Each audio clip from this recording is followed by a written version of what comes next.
Assalamualaikum warahmatullahi wabarakatuh. Perkenalkan, nama saya Olivia Ningsi. Di sini saya akan menjelaskan beberapa sampel yang diambil untuk persiapan pemeriksaan diagnostik.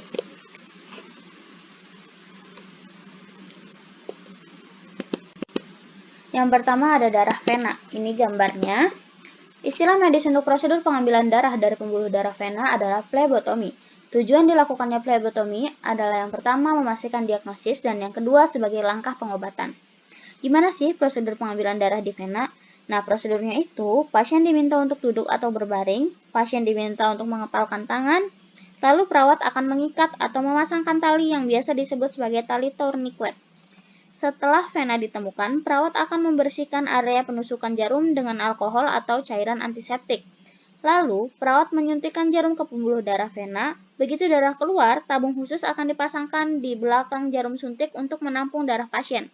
Namun, bila prosedur ini dilakukan untuk pengobatan, jarum akan dihubungkan dengan kantong khusus sebagai wadah penampungan darah. Setelah jumlah darah dirasa cukup, jarum akan dicabut dan tali tourniquet akan dilepas.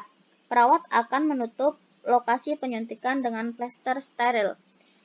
Sebenarnya itu pengambilan di vena ini ada efek sampingnya nggak sih? Nah, flebotomi itu sebenarnya termasuk prosedur yang aman, namun biasanya ada efek samping ringan dan komplikasi pada beberapa orang yang punya rasa takut terhadap jarum.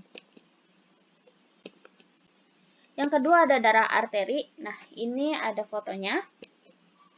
Sampel darah arteri digunakan terutama untuk pemeriksaan analisa gas darah AGD arteri. Sampel dapat diperoleh melalui dua cara, yaitu pada pasien yang sering diperiksaan AGD melalui kateter dalam arteri atau dengan menggunakan spuit untuk tusukan arteri pada pasien yang hanya butuh satu kali pemeriksaan.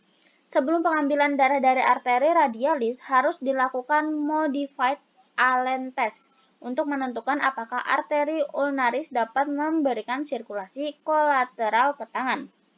Apa sih modified Allen test itu?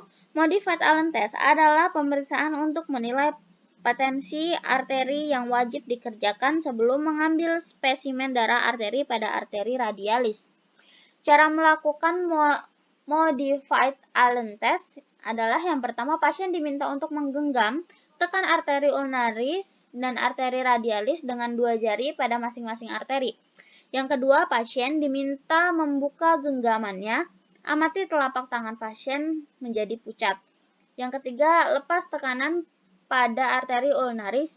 Bila telapak tangan pasien menjadi kemerahan, maka tes positif darah bisa diambil. Selanjutnya ada darah kapiler. Ini ada gambarnya.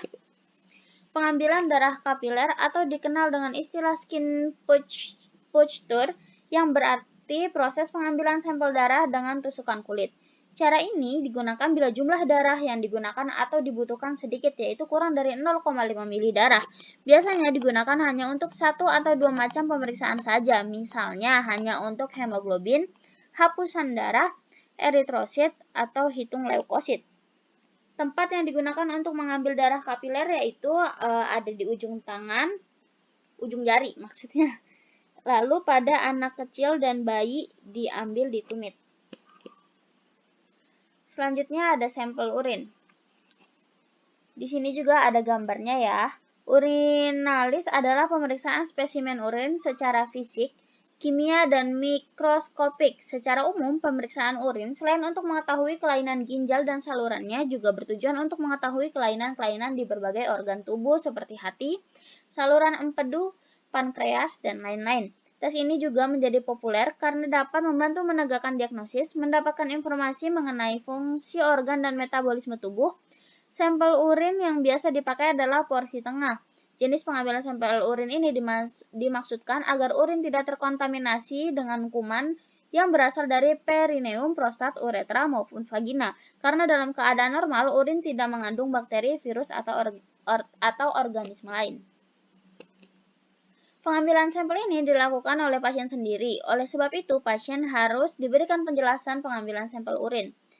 Yang pertama, pada wanita, pasien harus mencuci bersih tangan dengan sabun dan dikeringkan dengan kertas tisu dengan menggunakan tisu basah dan steril.